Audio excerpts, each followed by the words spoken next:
Today we're going to discuss one of the most critical and important topics that we will ever discuss in spirit science. Among all of the things we have discussed, this is one that needs to be taken seriously and is the most important part of the evolution of consciousness that we are experiencing today. Today we shall discuss the power of the heart.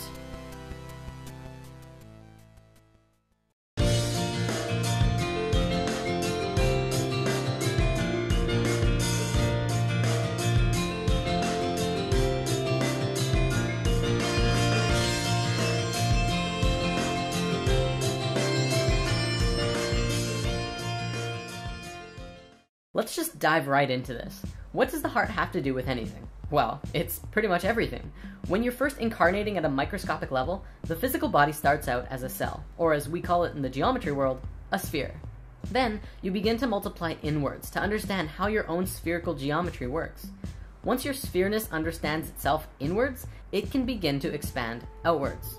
You soon become a four-celled organism in the form of a tetrahedron. Soon after that, you become a star tetrahedron, which is the egg of life form we discussed in lesson 6. From this diagram, it probably looks more like a cube, but if you rotate it, you begin to see the star tetrahedron form. This form is 8 cells, which from a metaphysical perspective is the basis of the 8 base chakras in the octave of your body. After that, you become a mess of cells for a while, but eventually you become a toroidal field. The space at the very core of that field is where your first actual organ appears, which is the heart. Okay, so the heart is the first organ that appears as you're manifesting into physical reality. What else? Well, the brain and the heart are both electromagnetic field generators, but the heart has a field that is so much more powerful than the brain.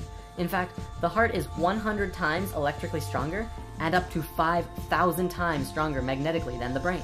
This is important because those two fields are the fields that make up the reality we exist within: electrical and magnetic, electromagnetic fields. We're going to look at the work now of the Institute of HeartMath, which is an organization with over 19 years of research and study on the psychophysiology of stress, emotions, and the interactions between the heart and the brain. The information they have discovered and compiled is revolutionary. On the technical side, the Institute puts a lot of focus into understanding the spaces between the heartbeat, which is called the heart rate variability, or HRV for short. It used to be assumed in science that the heart at rest beat like a metronome, faithfully beating out a steady rhythm. Moment-to-moment variations of the heartbeat are generally overlooked when your heart rate is being measured by a doctor, who will take your pulse and tell you that your heart is beating at, say, 70 beats per minute. Through the use of a technology called electrocardiogram and EM wave scanners, scientists were able to measure every heartbeat in real time and learned that a healthy heart, even under resting conditions, were actually quite irregular. In a simplified sense, your heart does not beat like clockwork as it was once assumed, but even healthy hearts tend to beat quite irregularly. Why is this important? By understanding how your heart is beating, we begin to have a clearer picture of our adaptability to the environmental and situational demands that we find ourselves in. If your boss at work tells you to do some extra work, your heart will paint a clear picture of how you're reacting. If you're totally cool with it, the heart will maintain the same general flow that it was already going at. If this new information causes you to feel stress, that will be demonstrated by the heartbeat fluctuating into an intense chaotic mess, or somewhere in the middle. Now, these fluctuations in how your heart beats come from a variety of sources and demonstrate our physiological resilience and behavioral flexibility to our experiences. Research done at the Institute of HeartMath has shown that one of the most powerful factors in affecting our heart's changing rhythm is our feelings and emotions.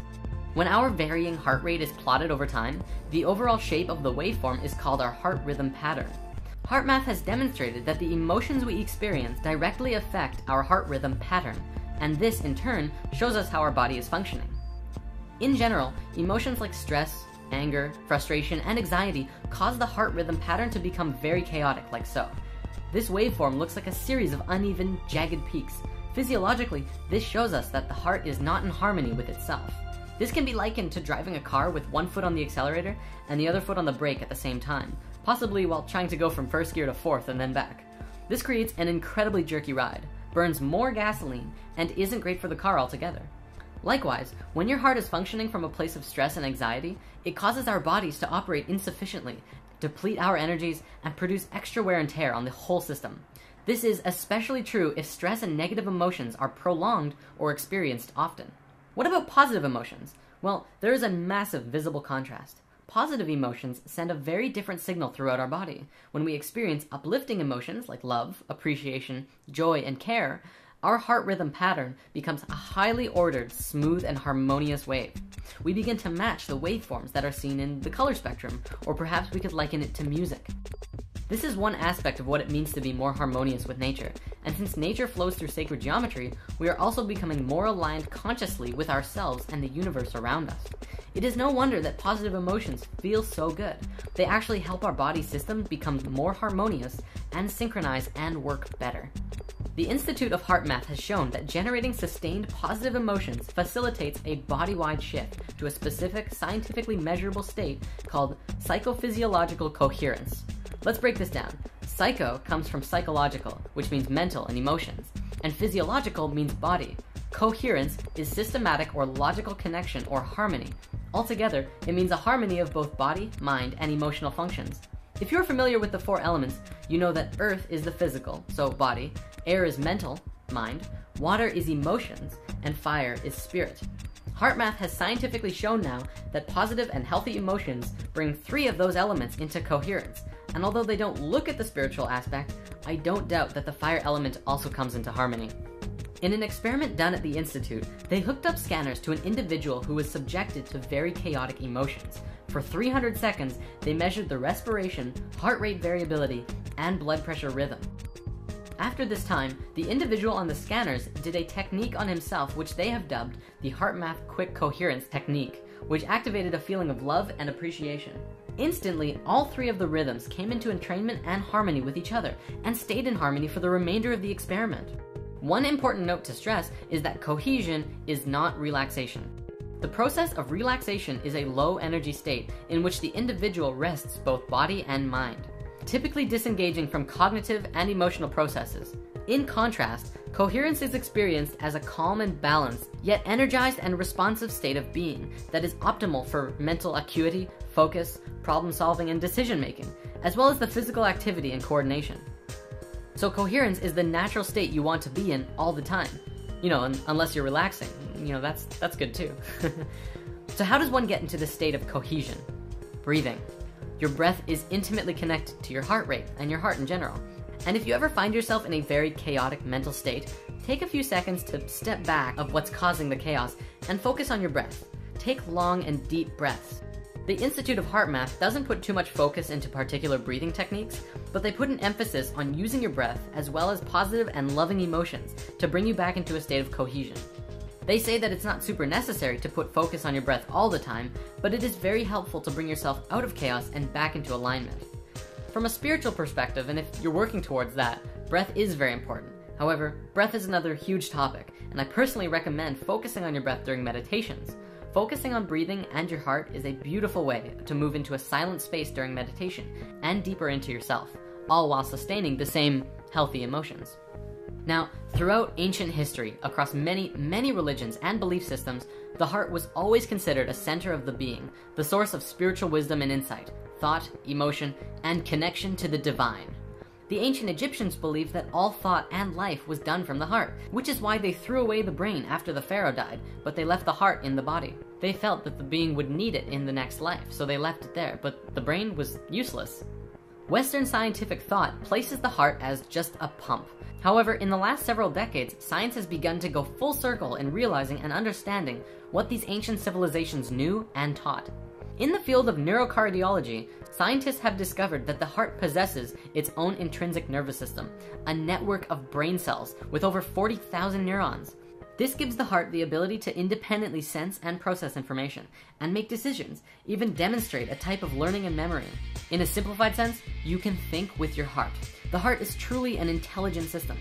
The heart also has found to be a hormone gland, manufacturing and secreting numerous hormones and neurotransmitters that profoundly affect the brain and body function.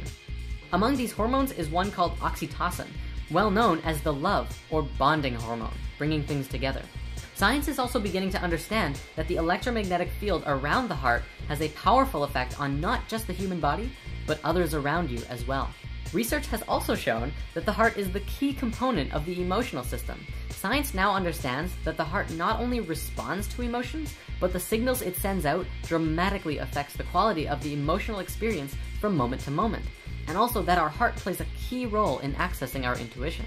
In school, we've been taught that the heart is constantly responding to orders sent from the brain, but what's less commonly talked about is that the brain receives even more orders from the heart.